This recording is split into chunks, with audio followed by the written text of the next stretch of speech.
Samantala, sa darating na linggo, muling isasagawa ng mga Bulakenyo yung tradisyonal na prosesyon na pagoda, kung tawagin, sa Ilog Wawa. Mas pinatibay na raw yung pagoda para hindi na maulit pa yung paglubog na nangyari noong 1993 mula sa Bukawi sa Bulacan. Live din po ito. Ang nakatutok naman ay si Maris Umali. Maris! Mike, pagkatapos ng mahigit 2 dekada ay muling binuhay ang tradisyon ng prosesyon ng pagoda para bigyang pugay ang kapistahan ng mahal na puon ng krus sa Wawa. Maagang nagpalista ang mga debotong nais sumakay sa pagoda para sumama sa ika-8 araw ng nobenaryo para sa mahal na puon ng krus sa Wawa ngayong gabi bago ang kapistahan nito sa linggo. Sa muling pagbuhay ng tradisyon, nais ng mga nag-organisa na bigyan ng sistema ang fluvial procession. Nauwi sa trahedya ang huling prosesyon sa ilog noong July 2, 1993. Tumaob at lumubog ang pagoda ng pumutok ang generator. Nagpanik ang mga tao at nawala ng balanse ang pagoda. 266 ang nasawi, 30 ang hindi na natagpuan. Matapos ang 21 taon, muling binuhay ang mayaman at sagradong tradisyon. Tulong-tulong ang mga residente at lokal na pamahalaan ng Bukawi para maipundar ang pampagawa ng bago at mas matibay na pagoda. Bilang kami mga Katoliko, hinahanap namin maibalik parang madagdagan yung grasya binibigay sa amin ni Lord. Malaki kulang, talagang nire-request namin talagang mabalik ito, hinahanap ng tao.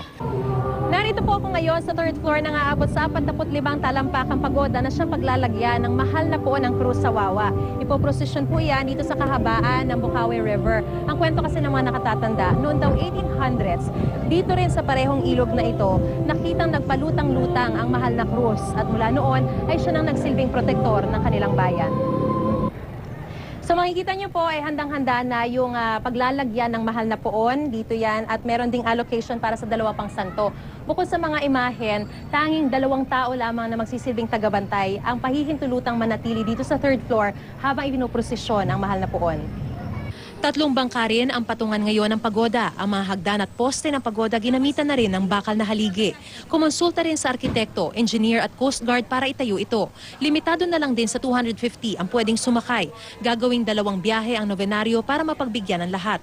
Pagsusuotin ng life vest ang mga sasakay. Bawal ang mga batang 7 taon pababa habang ang mga edad 8 hanggang 17 dapat may kasamang guardian bawat pasahero. Bawal din sumakay ang nakainom o magdala ng alak sa loob at manigarilyo. Ako'y masayang-masaya. Kaya ako naiiyak pa ako.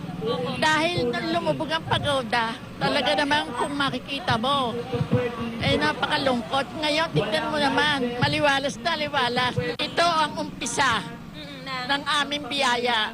Talagang dito pinagdedebosyonan ang mahal na poon na naging mapaghimala at nakapagdulot sa amin ng mga biyaya.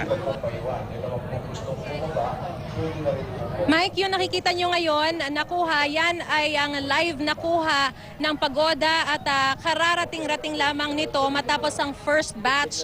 Ito naman pong mga taong nakapila sa gilid ng pagoda, sila po yung mga nais sumali dun sa pangalawang batch ng novenaryo sakay din ng pagoda. Ganito na ang magiging sistema, Mike, para talaga masiguro na hindi magkakaroon ng overloading at hindi na mauwi pa sa trahedya yung pagsakay sa pagoda. At bago nitong novenaryo na ito, nagkaroon din ng misa muna kaninang alas 5 at sa piyesta sa linggo ng mahal na poon ng krus sa Wawa ay mas mahaba yung babaybayin nito at sasamahan pa ito ng aabot sa 100 mga bangka para sa prosesyon ng mahal na krus sa Wawa. Mike? Buti na lang, medyo mukhang maganda yata ang panahon at wala yatang ulan dyan. Maris, o mayroon namang ambon-ambon? Ulan? Maris? Ulang-ulan?